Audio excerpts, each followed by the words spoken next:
in the remote waters of the southern Caribbean, a vessel was moving under the cover of night. On board, members of a notorious criminal organization suspected of trafficking drugs into the United States. But this was no ordinary law enforcement operation. Within hours, 11 lives would be lost in a U.S. strike that sent shockwaves across Latin America. Tonight, we explore the operation, the targets, and the geopolitical tensions simmering in the Caribbean. Welcome to Battle Vault. But before we continue, please like and subscribe to my channel. Was this a strike against organized crime or a warning aimed at an entire nation? The lines are blurred, and the consequences could be catastrophic. Venezuela, a nation long mired in political and economic crisis, has also become a hub for illegal drug operations. Criminal networks like the Trend Aragua gang dominate these waters, running highly organized smuggling operations aimed at the United States. For years, the U.S. has tracked these operations with intelligence assets, satellites, and naval reconnaissance.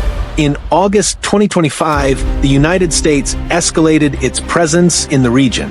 Warships and roughly 4,000 personnel. Remember, we have a video on this. Go to our channel and watch the video to understand the build-up to this, how U.S. deployed the Navy and powerful countries backing Venezuela. That is why you need to subscribe to our channel so you won't miss out on the latest on global conflicts and war stories. Let's continue. Forming a strategic net against trafficking routes. This deployment wasn't just about intercepting drugs, it was a demonstration of power, a message sent to both criminal networks and regional governments alike. Little did anyone know, the next operation would not just intercept drugs, it would spark a confrontation with far-reaching consequences. On September 2nd, 2025, U.S. intelligence identified a vessel departing from Venezuela, suspected of carrying narcotics destined for the United States. The boat was linked to the Trend Aragua gang, a group notorious for violence, kidnapping, and smuggling. President Donald Trump later confirmed that the operation targeted this criminal network. The strike itself was precise. U.S. forces tracked the boat, confirming its movements and the individuals on board. Within hours, missiles struck, obliterating the vessel and killing 11 suspected gang members. It was a textbook example of modern precision warfare, carried out far from the eyes of the public. But while the U.S. hailed it as a success, the Venezuelan government told a different story.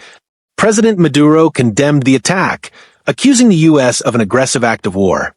He claimed the footage released by Washington was fabricated, possibly AI-generated propaganda, and warned that such strikes could provoke armed conflict. The tension between these two nations was no longer just political, it was dangerously close to military confrontation. To fully understand the strike, we must look at the broader context. The United States has long focused on Latin America as a front in the war on drugs. Venezuelan criminal networks, some allegedly linked to government officials, have been major targets. The Cartel of the Suns, reportedly tied to senior Venezuelan officials, has been labeled a terrorist organization by the U.S., and President Maduro himself has a $50 million bounty on his head. This is a complex theater of operations. U.S. forces operate under strict rules of engagement, targeting criminal networks without igniting broader conflicts. Yet in regions like the Caribbean, the line between crime fighting and international aggression is razor thin. One strike can trigger months of tension, drawing in allies, proxies, and rival powers, all watching, waiting for the next move. The strike on September 2nd sent shockwaves beyond Venezuela. Regional analysts warned that allies of Caracas could respond, either politically or militarily. For Washington, it was a delicate balance, projecting power, protecting U.S. interests, but avoiding a full-blown confrontation with a nation backed by other global actors. The U.S. strategy was clear: deny criminal networks the ability to move drugs while sending a stern message to the Venezuelan regime. But with each escalation, the risk of miscalculation rises exponentially. An unintended incident could quickly spiral out of control. And intelligence suggests that this isn't the end. The region remains a hotbed for covert operations, with both sides preparing for further clashes. While geopolitics dominates the headlines, the human cost is real. 11 individuals were killed in the strike, and their families, communities, and the wider population feel the ripple effects. In Venezuela, the strike added to growing resentment against the United States, while in the U.S., it was framed as a decisive blow against criminal organizations. Conflicts like these are rarely simple. They exist at the intersection of crime, politics, and international relations, and the people caught in the middle are often the most vulnerable. The strike is unlikely to be the last. Analysts warn of further operations targeting drug trafficking networks in the Caribbean, each carrying the risk of escalation. Venezuela remains defiant, and U.S. forces maintain a heightened presence. Every move is watched, every decision carries weight.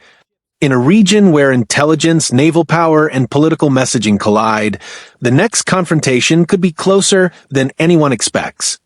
The U.S. strike on Venezuela is more than a counter-narcotics operation. It's a test of power, strategy, and international resolve. The U.S. strike has left Venezuela reeling. 11 lives lost, a key smuggling vessel obliterated, and the very message of American precision and reach now looms over Caracas. For President Nicolas Maduro, this isn't just a tactical setback, it's a strategic dilemma. How does a nation respond when its sovereignty and criminal networks are simultaneously challenged? History and regional intelligence suggest 3 likely paths, and each carries high stakes for the entire Caribbean region. First, Venezuela could respond with a show of force. Naval patrols may intensify along the Caribbean coast, while air defenses could be activated across key ports and bases. Missiles could be repositioned, and military exercises might be staged to signal strength. For Maduro, this is largely symbolic, a demonstration that Venezuela can protect its waters. But symbolism has its dangers. Tensions with U.S. forces already patrolling these waters could escalate quickly. A single miscalculated move, a misinterpreted radar signal, or an accidental encounter could spark a confrontation either side wants. But both are now dangerously close to experiencing. The Caribbean, once a relatively calm corridor, is now a theater of potential miscalculation, where one wrong decision could trigger a chain reaction.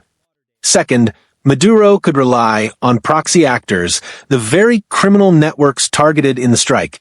Groups like the Tren de Aragua gang, deeply embedded along Venezuela's coastline, could escalate attacks against U.S. interests, targeting patrols, supply lines, or allied intelligence operations. Smuggling routes could surge in retaliation, creating chaos across the Caribbean. This approach allows Caracas to strike indirectly, keeping plausible deniability while destabilizing the region. But it's a double-edged sword. Escalation through proxies risks drawing U.S. forces into skirmishes that could spiral beyond anyone's control. In the shadows, criminal networks could act as both weapons and liabilities, turning the Caribbean into a volatile chessboard of covert conflict.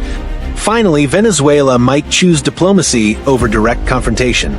Condemnations at the United Nations, appeals to international allies, such as Russia and China, and leveraging regional organizations could be used to isolate the U.S. politically.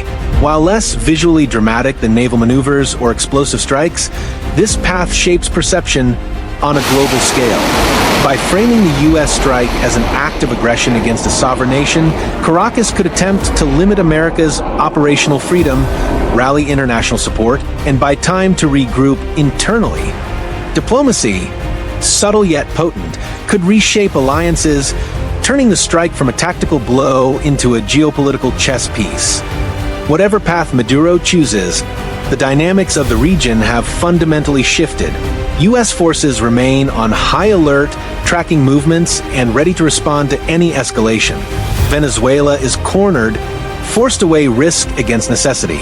Each option, military, proxy, or diplomatic, carries the potential for miscalculation. A single misstep could ignite a broader conflict in the Caribbean, drawing in regional powers and turning localized tensions into a multi-nation crisis. The coming days are critical.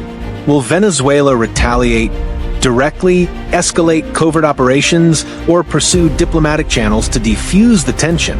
One thing is certain, the Caribbean has become a tinderbox. The next move by Caracas or Washington could tip the entire region into chaos, and the consequences would be felt far beyond these waters.